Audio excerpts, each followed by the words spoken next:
Derek here with Grimdark, Ohio. Today I'm going to do some terrain rules and how that affects the movement in the deep between. Before I get into it, a couple things. One, the channel's seen quite a bit of growth. In the last week, it's gone from like 21 to over 110, 111 right now. So that's a really big deal for small creator just trying to get the game out there. It's exciting to see that there's some folks kind of starting to look at this thing and all that. So thank you, thank you, thank you. Like the videos, share them if you would. Comment if there's questions you have or things you want to critique or whatever. All that stuff's really important to the growth of the channel and the company. And then another thing is all this terrain here is 3D printed by me, but these are all pieces from Saucermen Studios. They do a ton of cool terrain, a lot of different types. Great stuff, great folks over there. So just a shout out to them. You can go pick up your stuff on My Mini Factory or on their website. But yeah, getting into it. So first things first, all models in the deep between move 6 unless otherwise specified. That's something that was already talked about. And then all terrain has size. So like these little crates and this are a size 1. And this piece here is a size 2. And then what that means is that you compare that to the size of the model when traversing it. So basically this model treats size 1 as if it's just flat terrain for traversal purposes. However, for sake of line of sight, the model can hide behind it, and it does provide cover, things like that for the model. And then it all stacks. So for example, here we have size 1. I was counting this as size 2. This is 1, so 2 and 1 is 3. So this would be a size 3 for line of sight purposes and also for traversal to go from here straight to here, right? And then the same with models. Like this guy's a size 1. If he's on here, he's now a size 1, 2. If he's on here, he'd be a size 2, 3. And if he was up here, he'd be a size 2, 3, size 4. Okay? So we're going to get into it now. So with that movement, you can move 3 to get up to this, and then to get up here to get that extra inch, that'd be 4, and then he gets -2 because this is a 3 to his 1. So 5, 6 would get him right onto the very top of it. So he could clear that in a single move, and then he could do a snap move to go to the end of this little platform here, this container, whatever it is. And then he could then move 6. He would drop down, walk across, all at standard movement, no penalties there.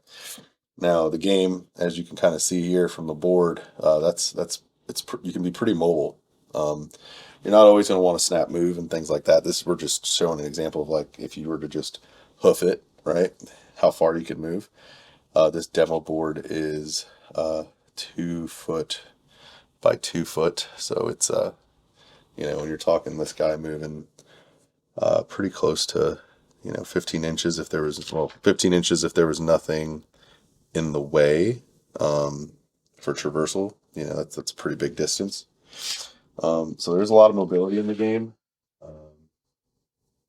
But yeah, next we're going to get into a model that is slow. So this grub here is slow. However, it's slow, but it's also a size 2 model. So what's going to happen here is we got 3 to get to here. And then this would be 4 plus his size would be 5. So he'd stop right on top. There is an overhang here.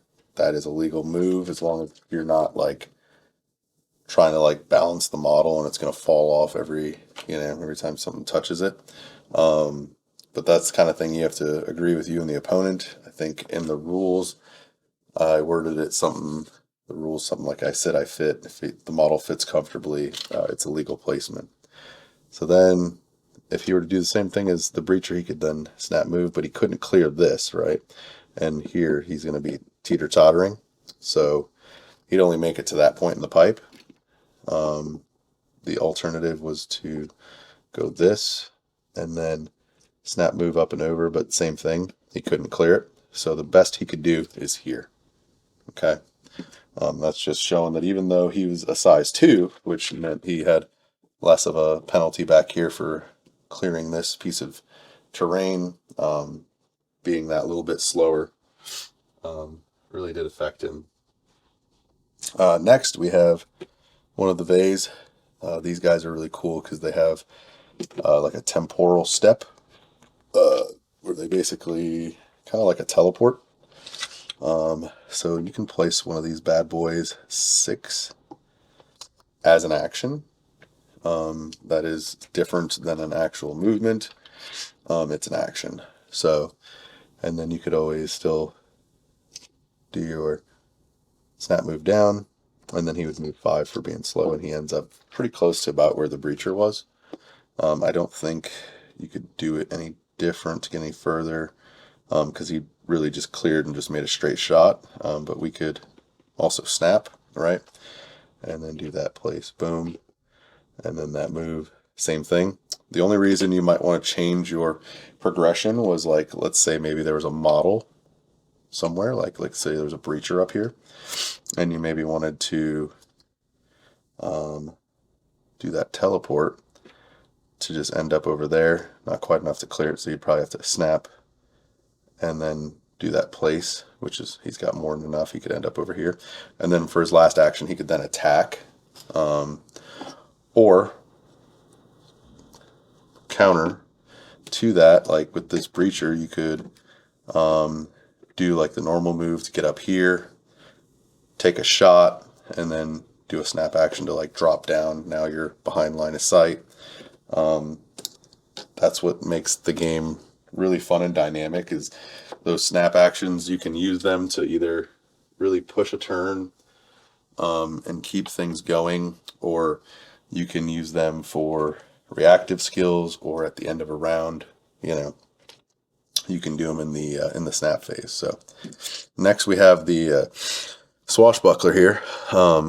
Sorry, I'm still under the weather, so if I'm sniffling, hopefully it's not too obnoxious, but he's got a little jetpack there. So he has the thruster keyword, which gives him +2 to his size for traversal. So he counts as a size 3, even though for line of sight purposes he's only a size 1, but for movement purposes he's size 3. So with the standard move of 6, he could go boom, straight across. 6, he'd end up on the pipe, he wouldn't be able to quite clear it, but if we were wanting the maximum movement, we could snap move, and then 6. And then now this guy's getting well across the board, right? He's getting pretty much that whole 15-inch movement. And then last, here we have Cricket. He's a mercenary breacher character. He's got 2 different keywords that give him mobility.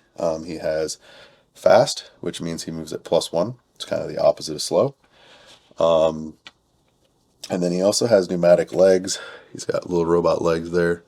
And gameplay reasons, or for the gameplay, the rule is pneumatic legs gives him +1 for terrain purposes. Kind of almost like the thruster rule, which is going to be like a somewhat generic rule you'll see a lot. Pneumatic legs, not so much. It's kind of his thing. So, he can go 7, and he counts as 2, so he would lose an inch here. So he would actually only go 6 if we were to go straight across, right? And then he could do another 7, which would take him straight across, and then 3. So pretty close to where the swashbuckler was. I think it's just a smidge further. The other way of doing that would be Well, actually, it doesn't matter because it's just a straight move. He doesn't have to stop anywhere. So yeah, it'd be 3. And this would be 1, 2. 3, 4, 5 is 7. And then another 7 because he did a snap move first. So yeah. So he's definitely the fastest. We had the swashbuckler and then somewhere around there. And I think these two were just barely clearing that pipe, just getting to the other side of it.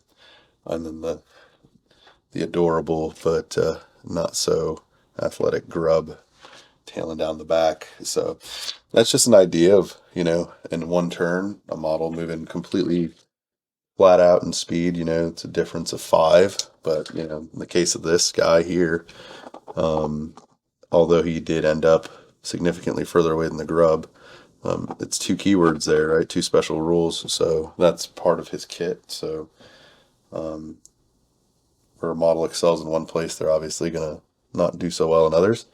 All he's got going on here is some, machine pistols. So his whole thing is he's good at objectives. He's good at getting around the board, But yeah, that's a quick crash course on the movement for the Deep Between. And thanks again for all the support and, kind of the interest in the channel. All that stuff's really been great. It's kind of a good motivator. And yeah, till tomorrow. Take care.